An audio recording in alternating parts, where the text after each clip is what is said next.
I wake up every morning and I wonder, which identity am I going to be killed for today? Friend, I don't mean to be difficult, but I have a feeling we all know what aspect of your identity is most likely to cause you your death.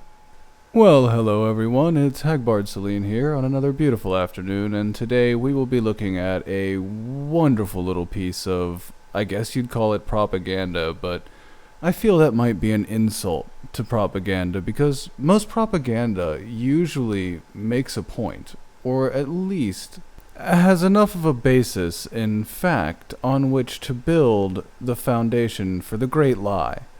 The great lie here is, and I'm not sure how we've come to this, Donald Trump hates and wants to ban from the United States all Muslims and thus all gay Muslims, and thus is not a true ally to the LGBT community, which is an interesting starting position, which somehow glides seamlessly into it's super hard to be a gay Muslim in America.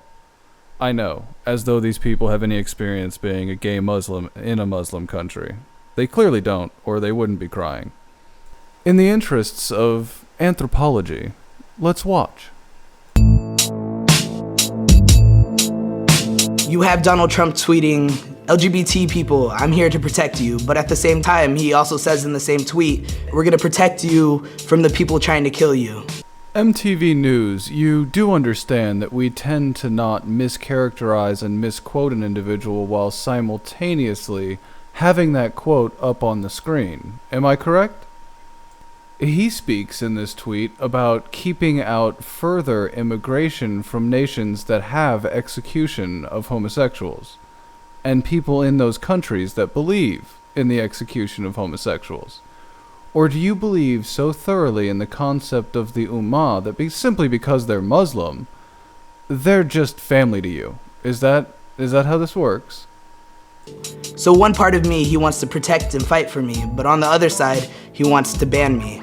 It's interesting that you should feel that way. Are you a Muslim that's currently living in another country who's not a United States citizen and would like to come to the United States? Because otherwise, he doesn't want to ban you. You're already here. That's called deportation, young man. Also, if you receive any harassment on the street, it's because you're wearing the silly hat. Otherwise, people would just think you were Mexican, or Samoan, or Puerto Rican, or Cuban, or one of a list of other nationalities that most people don't give two shits about. Where does that leave LGBT Muslims? In America, like you, safe. In other Islamic nations, like the ones that we're discussing them not coming from, they're fucked. Basically, it feels like my identities are being used against each other. No. That's just an illusion that's being projected onto your body by your thighs and butt cheeks being used against each other. I'm sorry, that was low. We get heckled, we get harassed by NYPD, we not just as queer people who look different or, gender non-conforming or trans. Oh yes, of course, the NYPD is well known for harassing gay communities. But also, we get harassed and surveyed because we're Muslim. Again, aside from your tattoo, the only way that someone would know that you're Muslim is if you tell them that you're Muslim. You understand that, right? So unless you wander around the streets advertising the fact that you're Muslim, I really don't think you get catcalled or harassed by the NYPD. Because as I previously stated, as well as with the overweight gentleman, you're indistinguishable from one of a multitude of racial demographics in the United States. Muslim not among them. I think the term radical Islam is a term that's overused. You probably think the word morbidly obese is a word that's overused.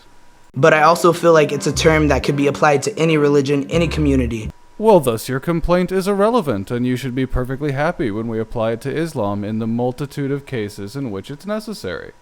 On the rare cases when it's necessary to apply it to other groups, I'm more than happy to apply it. Please stop pretending like words like terrorist and radical are Islamocentric. We've used them before, we will use them again. Your groups are the ones that are doing it most right now, you see? Right now, in the current time, you see?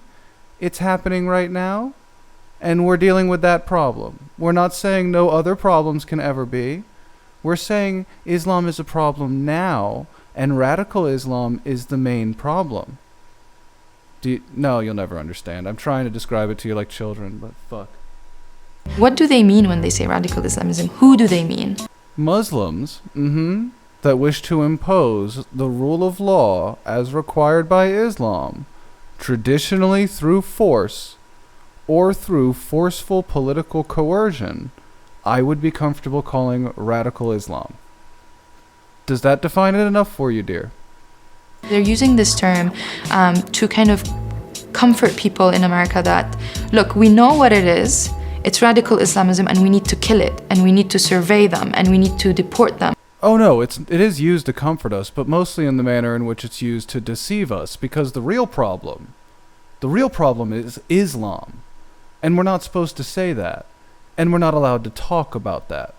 But the truth of the matter is, the real problem is Islam. That's why one of your main defenses as Islamic apologists is, but radical Islam kills mostly Muslims. Gee, sounds like an Islam is an Islam problem, Maybe we should look at the root cause on both sides of that, which is Islam. Nope, has to be radicalized Islam. Otherwise, we're being mean little bigots. When people use radical Islam, it just feels like the boogeyman. Being transgender in this day and time is rough, especially with everything going on. Listen, you fat pampered tranny. You live in the greatest time in the history of the universe to be a transsexual human being on this planet. There are times when you just would have been killed. Just publicly killed because everyone in the town agreed you're a freak. You know that, right? You live in one of the most accepting times in the universe, and you're still crying. I mean, arguably, if you were in the Muslim world, this would be you.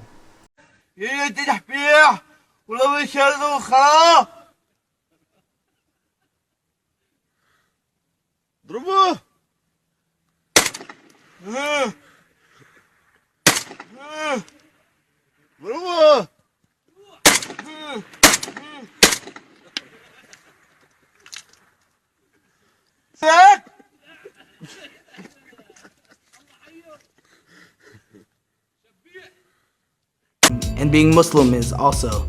Well, if you'd like, I'm absolutely certain that there are a number of Islamic nations that would be more than happy to take in a chubby transsexual. Hell, I hear Turkish oil wrestling season is right around the corner, if you feel like that's an event you might be good at.